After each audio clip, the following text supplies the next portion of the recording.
C'est pas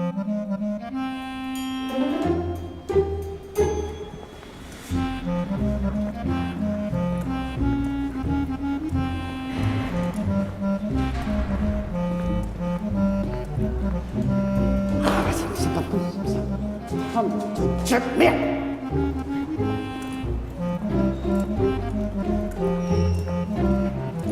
Ah, c'est pas facile à attacher ce truc-là. Qu'est-ce que c'est? Mais c'est un bracelet porte-bonheur. Vous le portez, et dès qu'il se casse, votre vœu se réalise. Merci, vous pouvez m'aider à faire le petit nœud, là. Oui. Voilà, merci. Attendez.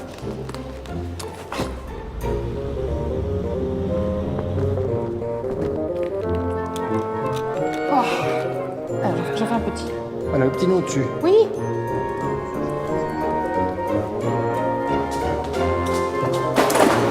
On est en retard, écoutez.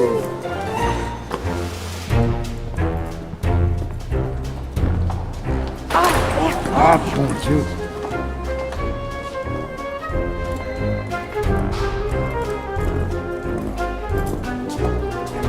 Mais qu'est-ce que vous faites? Lâche. Pourquoi déjà? Non, mais pour que ça me porte bonheur tout de suite.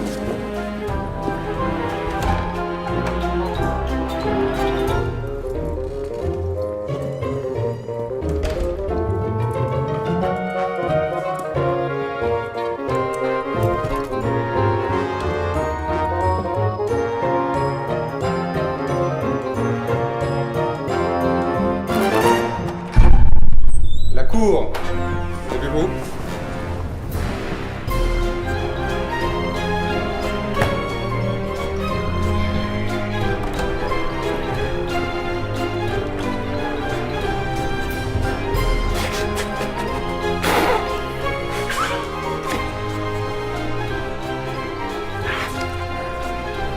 Je déclare la séance ouverte.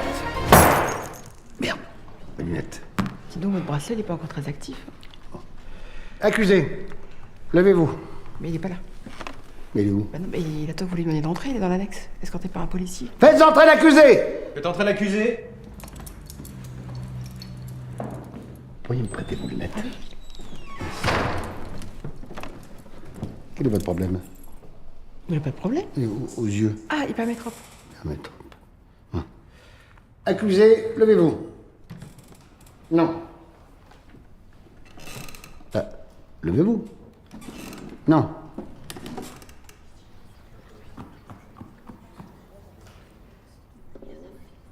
Excusez-moi, mais je fais quoi maintenant là je me lève, je reste assis. Vous vous levez et vous donnez votre nom.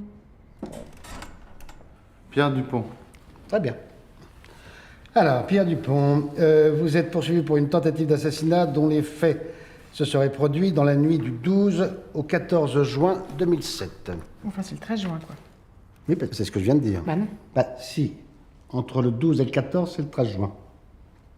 Il y a un problème? Non, je disais que l'accusé est accusé d'une tentative d'assassinat en juin 2007. Objection. Vous objecterez plus tard.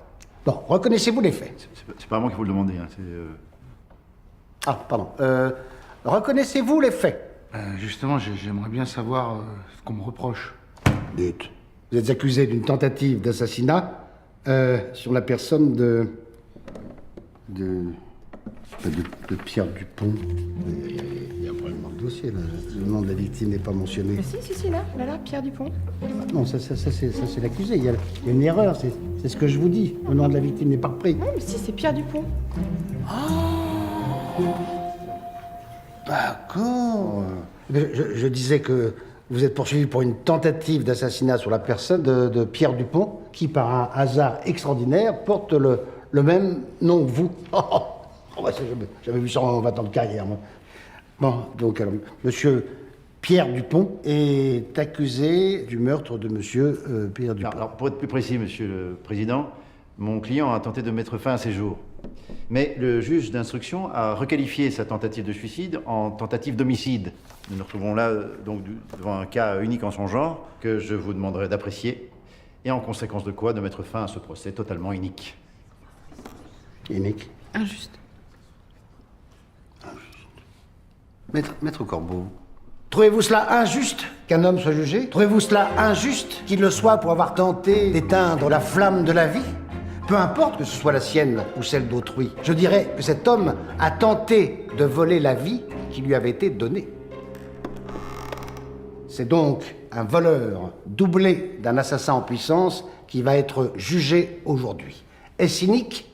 Est-ce injuste, maître Corbeau? Alors, pardon, il n'y a eu ni plainte ni victime. La victime, c'est la société, et elle se plaint de l'être. Accusé, l'avez-vous? Oui, bon, pardon. Bon, c'est la première fois que vous tentiez de vous assassiner? Oh, ça fait un moment quand même que je me sens pas très en forme. Je me suis loupé une première fois en essayant de m'injecter du lait dans les veines. Du lait?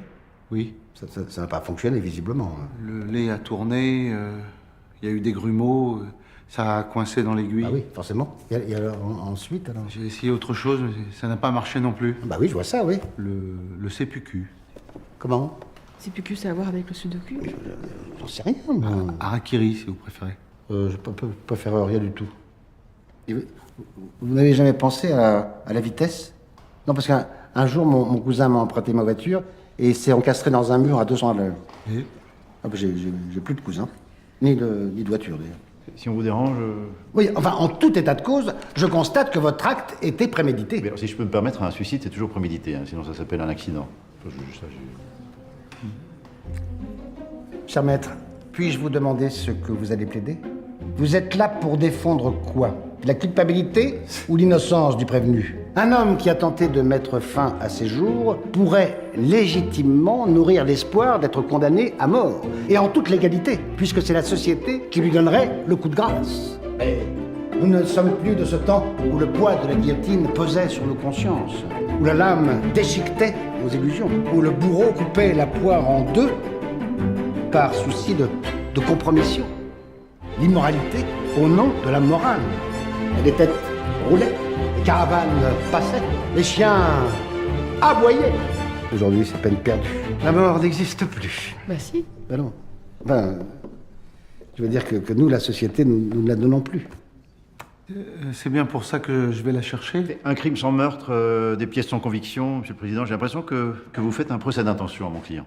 Juger un homme qui a tenté de s'assassiner, vous appelez ça un procès d'intention? Parfaitement.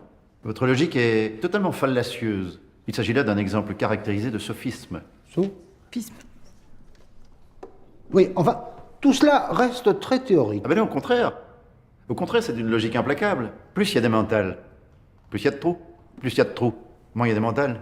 Donc plus il y a des mentales, eh ben, moins il y a des mentales. Voilà. Vous voyez le... Mais enfin, moi, je suis plutôt patte molle.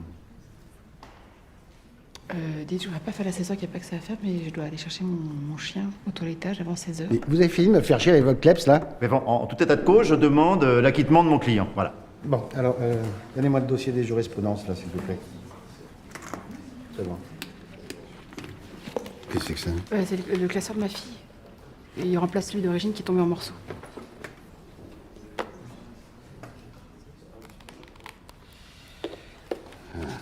Bien, écoutez, je pense qu'il est raisonnable de penser que nous nous trouvons confrontés à une situation singulière. En conséquence de quoi, je me propose de nous référer à la jurisprudence 365 ter du chapitre bis. La similitude troublante de cette jurisprudence se confond donc avec votre histoire. Le doute vous profite. Voilà. Un commentaire? Je vois pas ce que je fais là. Ce n'est pas la question. Ah, mais c'est ma réponse. En tant que président de la justice... Non, du tribunal. Oui, bon, enfin, c'est pareil, hein? Monsieur Pierre Dupont, je vous condamne à vivre.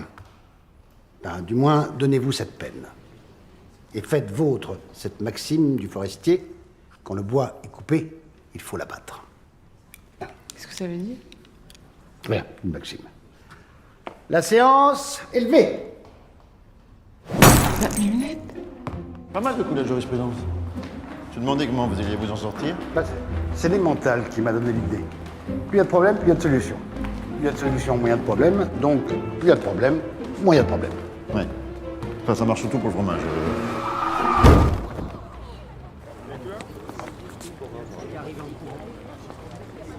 Il est mort?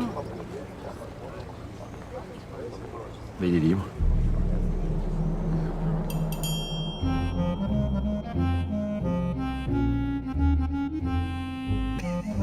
j'avais demandé à changer tout le texte, un truc normal. Quoi. Puis, bah oui, non, mais pourquoi tu ris? Pourquoi vous me tutoyez? Coupez. La lumière de la vie, de la flamme. Oh putain! Ah! On va attendre que Attends que je le remette dans la technique. Bon! Maître Corbeau! Maître Corbeau! Maître Corbeau! En même temps, c'est pas très marrant parce que passer ici, c'est drôle, mais c'est pas facile. Hein. Cher maître! Non, faut faire plus gaffe. Où la lame déchiquetée nous les yeux. Oh, putain. Enfin, donc, oui, en tout état de. En tout état. Voilà. Comment? 6 sur 5. Et faites vôtre cette maxime du forestier. Quand le bois est coupé, il faut l'abattre. Le lait a tourné. Le lait a tourné. Il y a eu des, Tu vas dire ton texte ou merde? il y a eu des cailloux.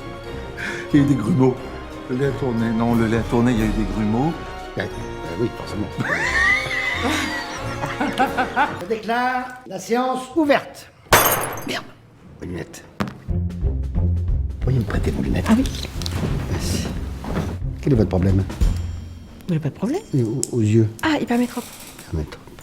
Il y a un problème? Non, je disais que l'accusé est accusé d'une tentative d'assassinat en juin 2007. Objection. Vous objecterez plus tard. Bon, reconnaissez-vous les faits? Justement, j'aimerais bien savoir ce qu'on me reproche. Monsieur le Président, mon client a tenté de mettre fin à ses jours. Mais le juge d'instruction a requalifié sa tentative de suicide en tentative d'homicide. Accusé, l'avez-vous? Oui, bon, pardon. Dites-moi, aviez-vous déjà essayé de vous assassiner? Je me suis loupé une première fois en essayant le CPQ. Le CPQ, c'est à voir avec le sudoku? J'en sais rien, moi. J'ai l'impression que vous faites un procès d'intention à mon client. Maître Corbeau, juger un homme qui a tenté de s'assassiner, vous appelez ça un procès d'intention? Parfaitement. Cet homme a tenté de voler la vie qui lui avait été donnée. Votre logique est totalement fallacieuse. Il s'agit là d'un exemple caractérisé de sophisme. Fisp. Oui, enfin, tout cela reste très théorique. Ah ben non, au contraire. Plus il y a des mentales, plus il y a de trous. Plus il y a de trous, moins il y a des mentales.